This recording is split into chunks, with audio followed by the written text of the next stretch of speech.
Ooh. We're obviously in the midst of quite a pitched battle over AB 32, Prop 23. It's almost certainly going to be a significant issue in the election this year. What's your take on the role that AB 32 and Prop 23 is going to play in the gubernatorial election this year? And frankly, I'd just generally be interested in your view of Prop 23 and your view on maybe who's cornering the market in misinformation in this debate. All right. Look, 3 points on this. First, passing AB 32 was one of the smartest things California ever did. One, it cemented us as the environmental leader on the planet. I sat on the board of Tesla Motors. This is why Tesla decided to build its manufacturing facility, not headquarters, manufacturing facility in California. This is a job creator, not something that is going to cost jobs. Number two, there was no public support for AB 23 that would rescind Prop 23 that would rescind AB 32. This thing was dying. There was no public support for it. And it was only in the late weeks of the signature-gathering referendum that 2 Texas oil companies decided it was a superb time to try to manipulate California public policy, where they put in multiple millions of dollars. There was no public support, no financial support for Prop 23. So I'm proud to tell you that Californians have been reading up. They get it. They know this is nothing more than Texas oil companies trying to keep our addiction on oil for more years.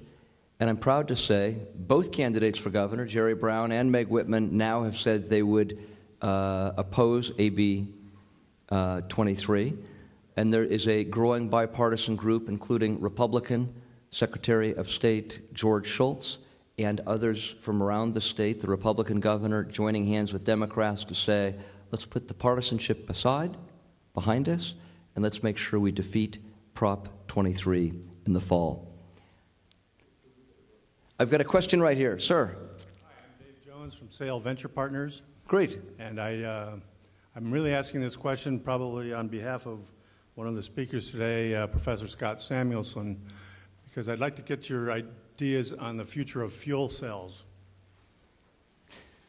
So fuel cell technology is booming. This is another area where you're simply using new technologies, often powered by hydrogen, which have no exhaust, to generate fuel for homes, but also to store fuel for things like solar and wind. I think the fuel cell market is going to take off.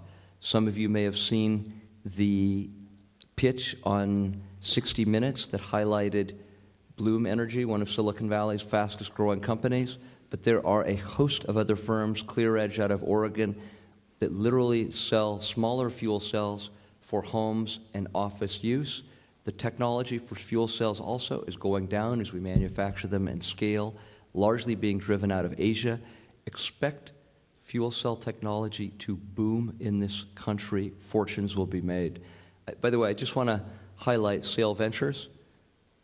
A lot of the venture firms in the United States, more than half, are in California. The great majority are in Silicon Valley, but Sale Ventures, one of the very best in the United States, located right here. Bring your business plans to me, but he is a terrific number 2. You should be proud to have a firm like Sale Ventures right here in this county. Let me do 1 or 2 more questions. I saw a hand up. Sir, in the back.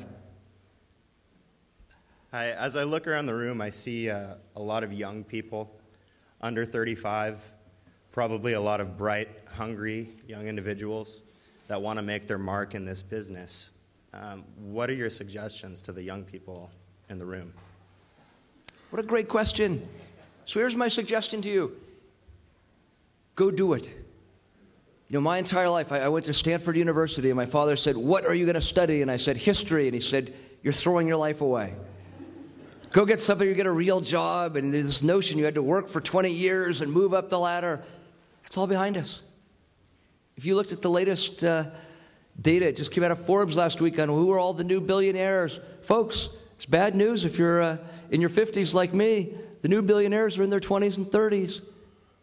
It's a technology-driven century. The center of it's not New York or Europe anymore. It's California and Asia. We, here, on the Pacific Rim, right in the middle of it. Go out and start a company. And I will tell you, if you screw it up, if you fail, if you run into the ground, so what? Go do it again.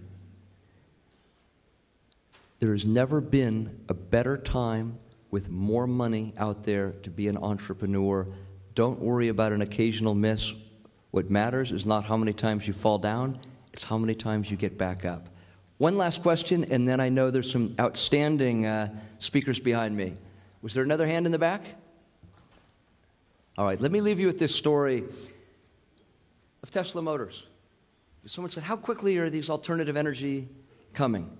And I just want you to know, over 50% of all new energy coming online in this country is alternative energy. In Europe, over 60%. We're saying, oh my God, can we ever get to a point where we'll be 15% alternative energy? Norway has just committed to be 100% alternative energy. And we can't get to 15%? We'll be well over that. One of the reasons why are electric vehicles. The big issue with electric vehicles is they didn't have a very long range, 50 or 100 miles. You may remember the EV1. It went 70 miles on a charge. That doesn't cut it. It went 0 to 60 in 11 seconds. That doesn't cut it. Fisker, Tesla, we have electric cars now. The new Tesla will go 300 miles on one charge. 0 to 60 in less than 4 seconds. When you have stats like this, and the new Tesla will cost $50,000, a life cycle cost less than a Ford Taurus, you will see alternative energy. And God bless the U.S. that continues to attract the best and brightest immigrants from around the world, like Elon Musk, who founded Tesla. And in his spare time, he went and founded a second company called SpaceX that is just competing against some firms you may have heard of, Lockheed and Boeing, to get the contract to put the new space shuttles into orbit. And Elon, if recreating the American auto industry wasn't enough, has managed to beat Boeing and Lockheed to win the contract to put the next space shuttles in the United States. And where is he headquartering that firm? El Segundo, California. The future is happening now, and it's happening right here within driving distance of where you sit. Go out and make that new future. Thank you.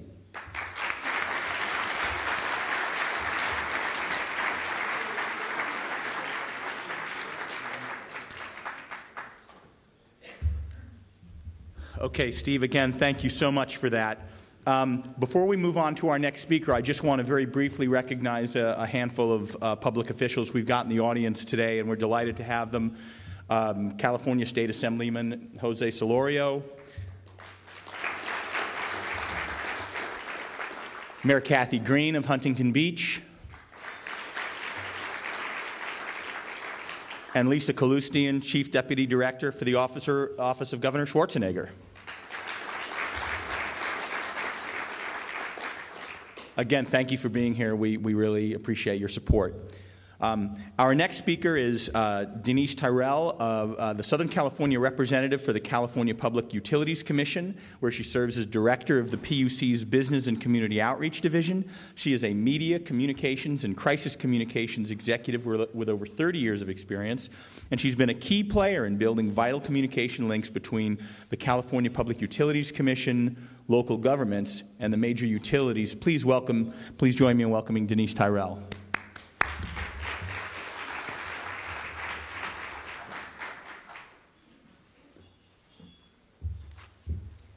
Good afternoon.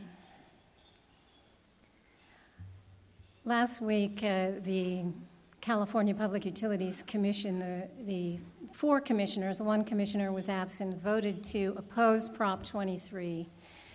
And so before I begin with my formal remarks, I just want to add the Public Utilities Commission's support for the incredible work that has been done by Governor Schwarzenegger and those who put AB 32 on the menu for California.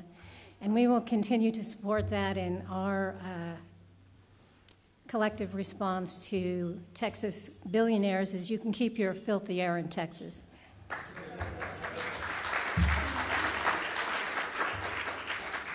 I'm pleased to be here today.